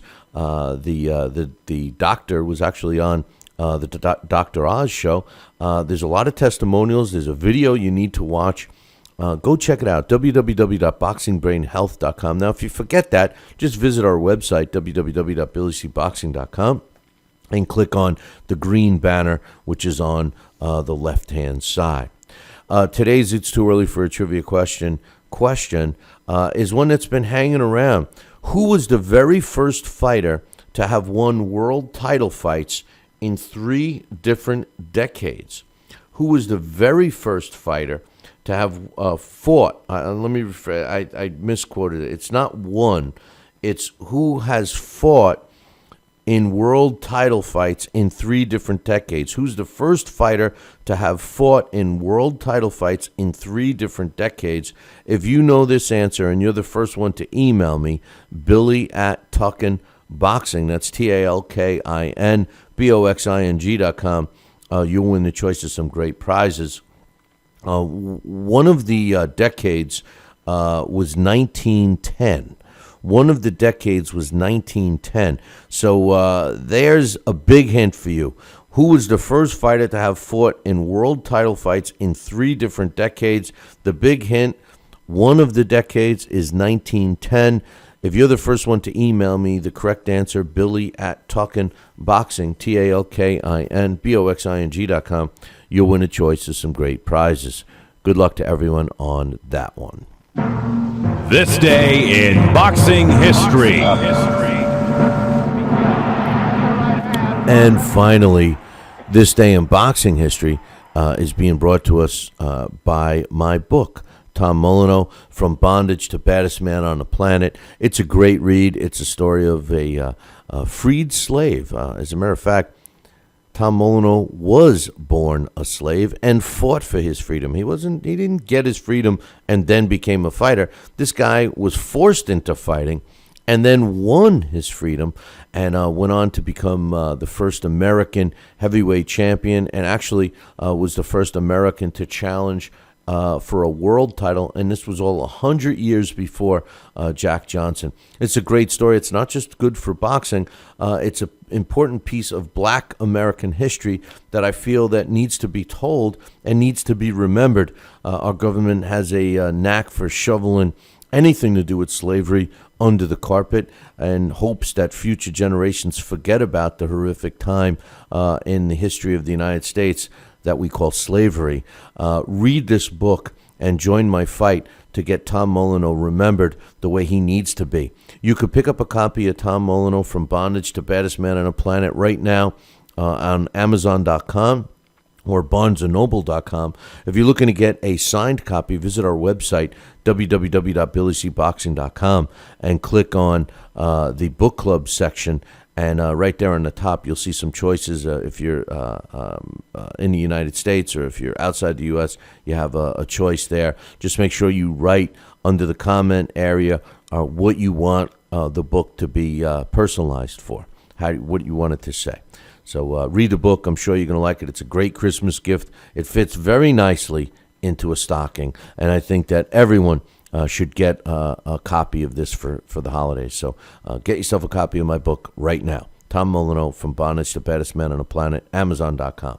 On this day, October 22nd, in 1999, Prince Nassim Hamed wins a 12-round decision over Cesar Soto to win the WBC World Featherweight title. Took place in Detroit.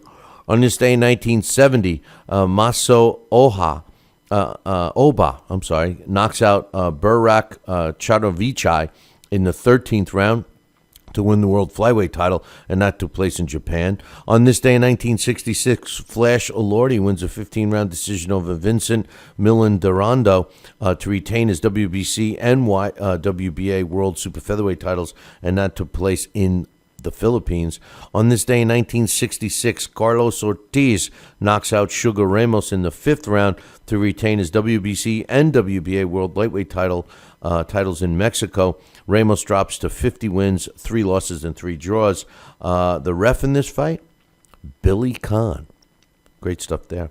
On this day in 1930, Maxie Rosenblum stops Abby Ban in the 11th round to retain his world light heavyweight title. Took place in New York City.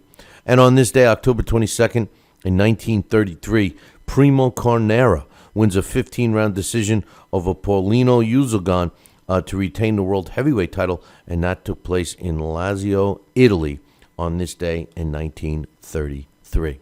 Hey, man, that concludes our show for today. Don't forget, tomorrow is Friday. You drive the show tomorrow. So all your thoughts, questions, concerns that you have, your final thoughts on the Triple G fight, your look ahead at some fights this weekend, maybe even some early discussion on Cotto Canelo, whatever you want to talk about, you guys are driving the show tomorrow. So I'm either going to be here for 15 minutes or I'm going to be here for 2 hours. It's up to you. Don't forget to get all your questions. You can email them to me. You can call in. The phone lines will be open from the time we go on air tomorrow until the time you stop calling. So that's what's taking place tomorrow. Oh, and I meant to tell you this.